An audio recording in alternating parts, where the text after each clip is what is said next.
Endorphins play a significant role in addiction. Most of us associate endorphins with the pleasant feelings we feel after exercise. Endorphins are the peptide chemicals that produce the infamous runner's high or give athletes that much-needed second wind. High levels produce blissful feelings, while low levels are linked to addiction, anxiety, and chronic pain.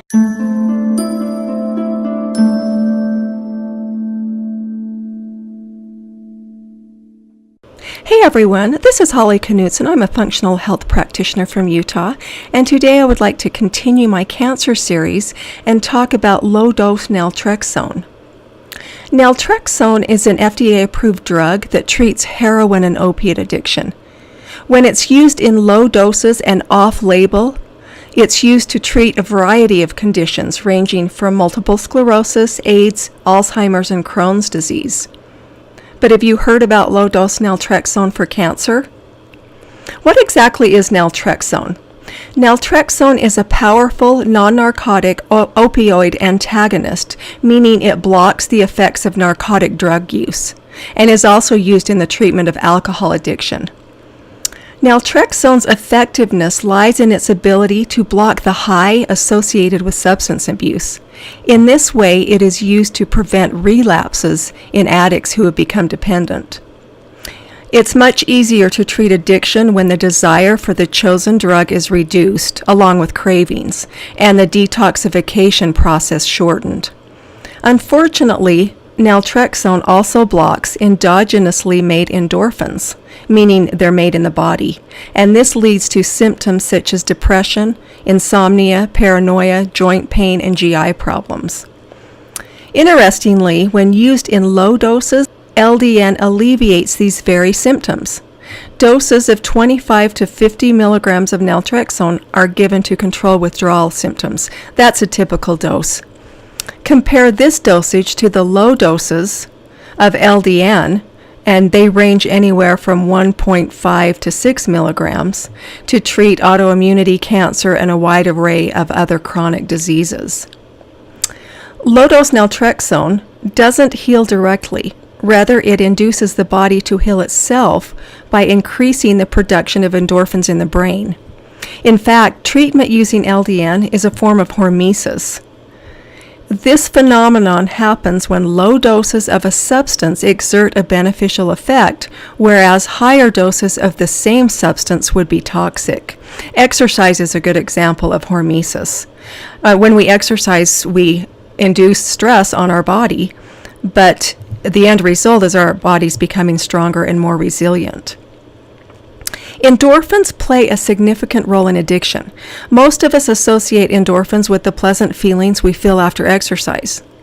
Endorphins are peptide chemicals that produce the infamous runner's high or give athletes that much-needed second wind.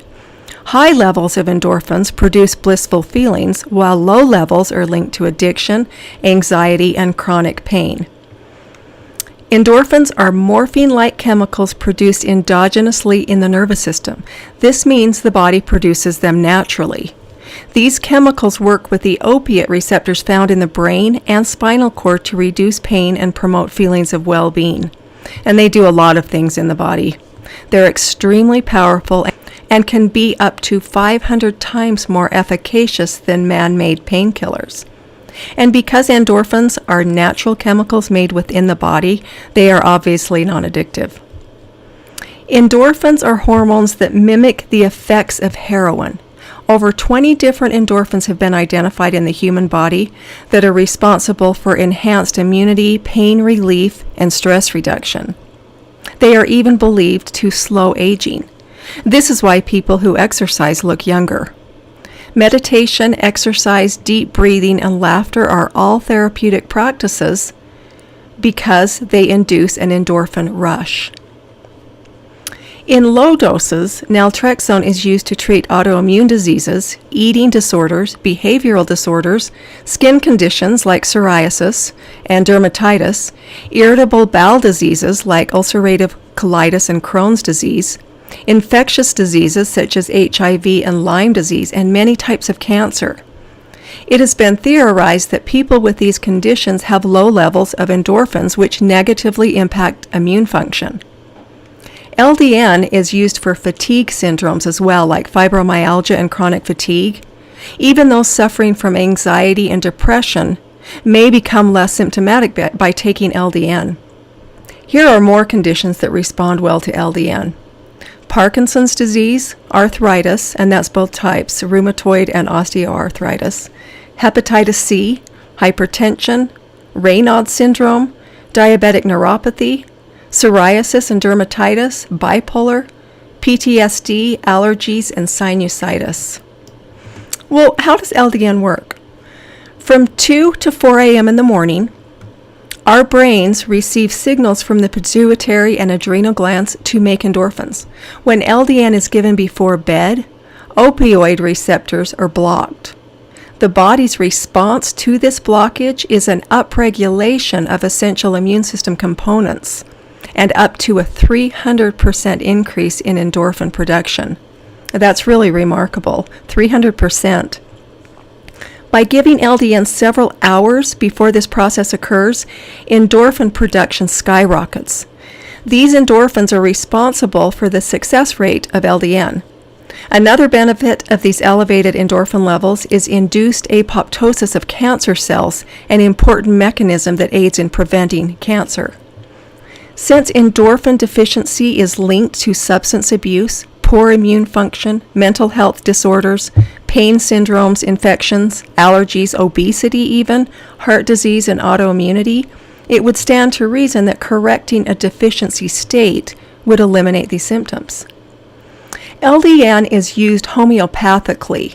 What this means is it is not used for its direct effect on the body, but rather the body's reaction to it, namely improving immune function and promoting endorphin release. Notably, metenkephalin and beta-endorphin, two highly abundant endorphins. Well, how does LDN treat cancer? Dr. Bahari is the doctor responsible for the groundbreaking clinical trials he conducted with AIDS patients who were given LDN. These patients were extremely ill, and most of them failed to respond to various treatments. Dr. Bahari observed that when these patients took LDN, their crippled immune systems were protected. LDN is showing great promise in the area of cancer due to its amazing effects on the immune system, culminating in reductions in tumor growth and inhibited angiogenesis. This is highly significant because angiogenesis is the process where new blood vessels are formed that fuel cancer growth. In this way, LDN can halt disease progression. LDN targets opioid growth factor and opioid growth factor receptor pathways, which inhibit cell proliferation while increasing the number of circulating natural killer cells, lymphocytes, and cytotoxic T cells, all of which are important immune system molecules. When used in conjunction with conventional cancer drugs, LDN has been shown to increase their efficacy. It also relieves pain and improves mood, both of which promote healing. Elevated levels of endorphins, due to their impact on the immune system, in turn mitigate pain by combating infections, inflammation, allergies, autoimmune diseases, and cancer. What are the types of cancers that LDN is used for? Dr. Bahari reported that certain cancers respond favorably to treatment with LDN, including neuroblastoma and glioblastoma, lung and breast cancers, colon and rectal cancers, uterine, ovarian, and endometrial cancers, lymphocyte leukemia, lymphoma, and that includes Hodgkin's and non-Hodgkin's, prostate cancer that has not been treated, throat and pancreatic cancers, and malignant melanoma. Not surprisingly, patients who showed the most progress had never been treated with chemotherapy. Typical doses of LDN fall in the 3.0 to 4.5 milligram range. Dosage depends on several factors, including the person's weight, their individual sensitivity to the medication, and how well they absorb it and excrete it. Another significant factor is the health of their liver and kidneys. Some people may do just great on 1/4 the average dose, while others may need 3 times that amount. So it's very individual. Starting doses begin at 0.5 to 1.5 milligrams and are increased slowly over a couple of months in increments of 0.5 milligrams. The optimal dose of LDN is around 4.5 milligrams, although this can vary significantly based on the factors that I previously discussed. Keep in mind, LDN should not be taken the week preceding and following treatment with chemotherapy. And it's also recommended that it be taken on an empty stomach. When I took LDN a couple years ago, I would eat dinner at my usual time and then wait 2 hours before taking it. And to optimize absorption, no food or water should be consumed 1 hour after taking LDN. Taking it at night is key to maximum endorphin release because LDN can then work with the body's diurnal rhythms, as 90% of endorphins are produced in the middle of the night. By dosing it in the evening, endorphin production increases 3-fold. Does LDN have any side effects? Well, unlike Naltrexone, people experience few negative symptoms when taking LDN. When side effects are noted, they are typically mild and temporary.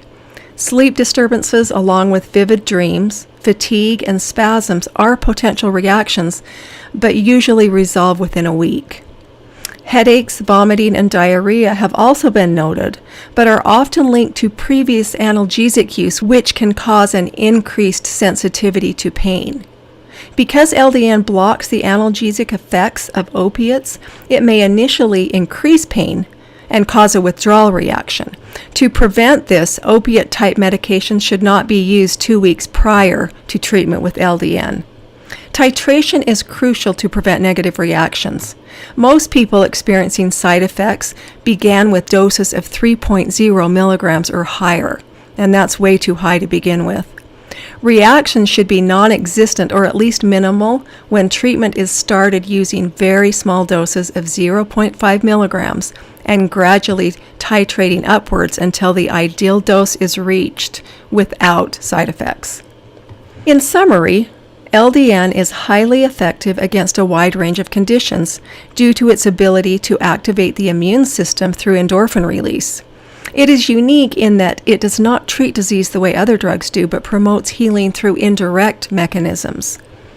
LDN is efficacious in the treatment of cancer because of its effects on angiogenesis, apoptosis, and cell proliferation. It is inexpensive, widely available, and safe. If you or a loved one are fighting cancer, please dive deeper into the benefits of LDN, as it could be an integral part of your healing protocol. And if any of you listening have taken LDN, I would love it if you would share your experiences in the comments section. Thanks for watching.